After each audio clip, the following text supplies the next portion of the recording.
Olá pessoal, tudo bem com vocês? Hoje nós vamos ver um pouquinho de gênero textual romance e também vamos ver o descritor 7, que é diferenciar a informação principal da secundária em um texto. E eu trouxe um resumo do romance Capitães de Areia,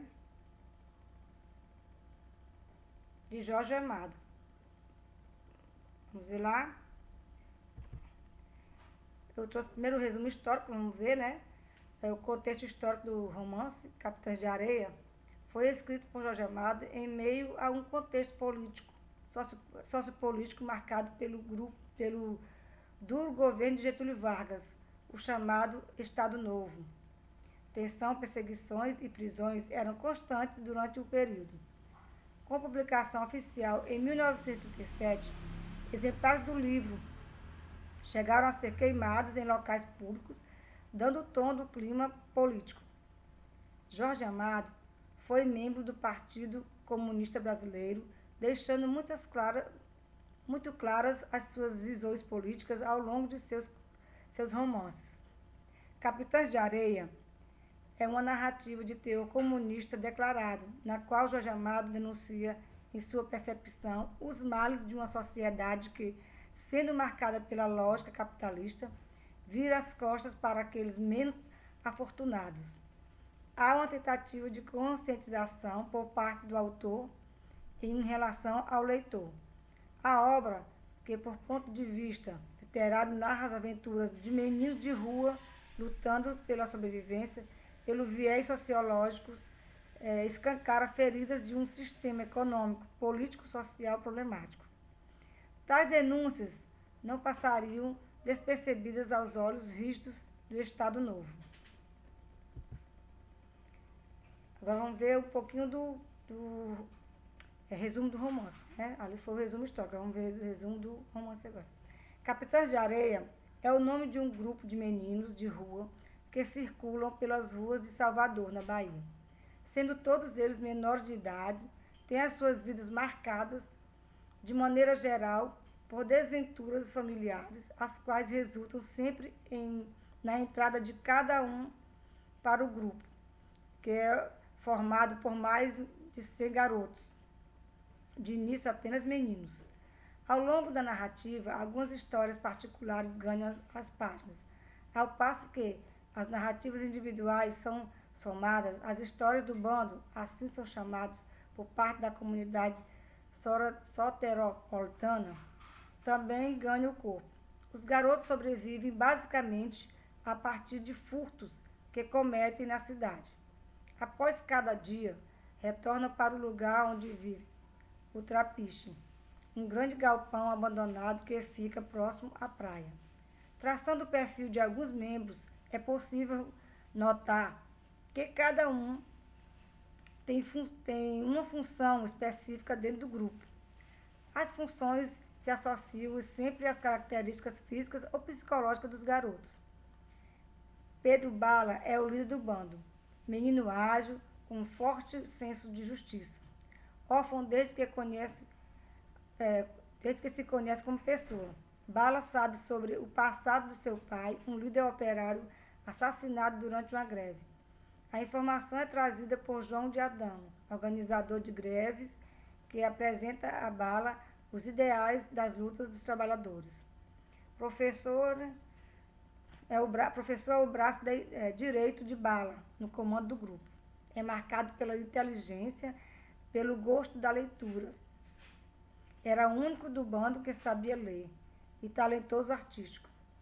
Gato é dotado de malandragem, tem a sexualidade aflorada, se envolvendo ao longo da obra com uma prostituta mais velha que ele, Dalva. Sem Pernas é o personagem mais complexo da obra.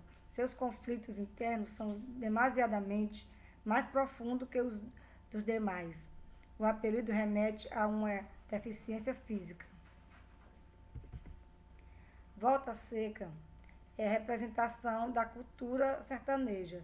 Admirador declarado do cangaceiro Lampião, tem atitudes que fazem os próprios capitães sentirem medo. João Grande é amável, dócil, por isso é marcado pelo cuidado com os mais frágeis dentro do grupo. Boa Vida tem uma malandragem diferente da do gato. Enquanto este usa os seus dotes para conquistar mulheres, aquele se esquiva no trabalho, prezando pelo constante descanso. Pirulito é a instância religiosa da narrativa. Seu sonho é ser padre. Dora é a única menina do grupo. Seus pais haviam morrido em decorrência de uma epidemia de varíola, doença chamada popularmente de bexiga. Ela entra para o bando, a princípio, a contragosto por parte dos garotos. Com o passar do tempo, ganha o carinho e admiração de todos, já que passa a exercer papel de cuidadora, uma analogia direta à figura de mãe. Dora e Pedro Bala iniciam um romance. 2 episódios merecem destaque no enredo. Numa ação sem pernas, deveria sondar uma família para posteriormente passar as informações para os capitães. De posse dessas informações, os membros do grupo roubariam a casa. Porém, sem pernas, acaba criando afeto pela família, dividindo-se entre o carinho ao qual estava exposto e a lealdade ao bando. Por fim, opta pelo grupo. Tal opção o torna ainda mais fechado em si mesmo. Já não saberia lidar com a ideia de ter aberto mão dos cuidados de sua mãe. Outro momento importante se dá em uma ação na qual Pedro Bala e Dora são capturados e presos.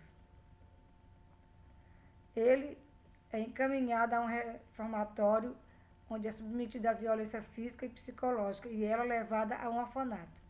Após Bala conseguir fugir, junta-se novamente ao bando e organiza o resgate de Dora.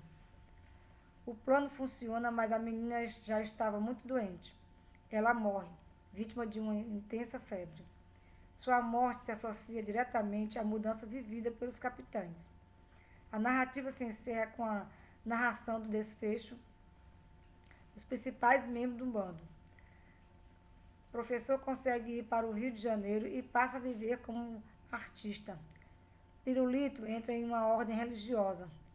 Volta Seca realiza o sonho de viver como cangaceiro do bando de Lampião.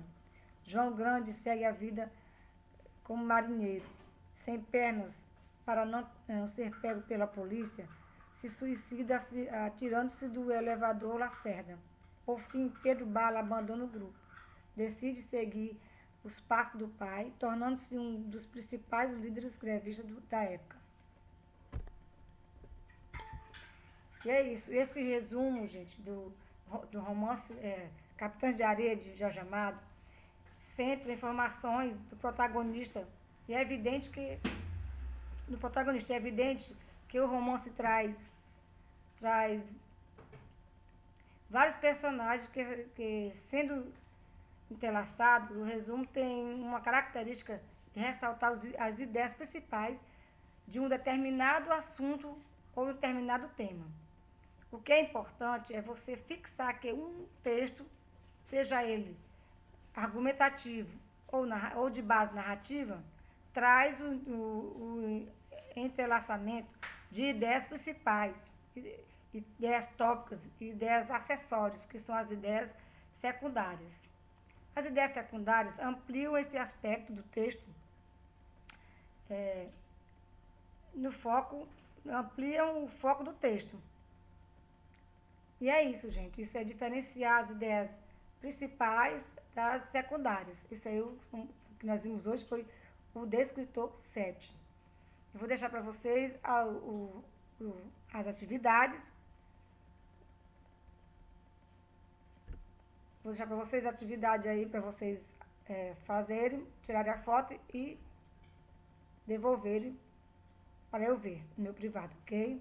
Então, boa semana para vocês, bom estudo e tchau, tchau!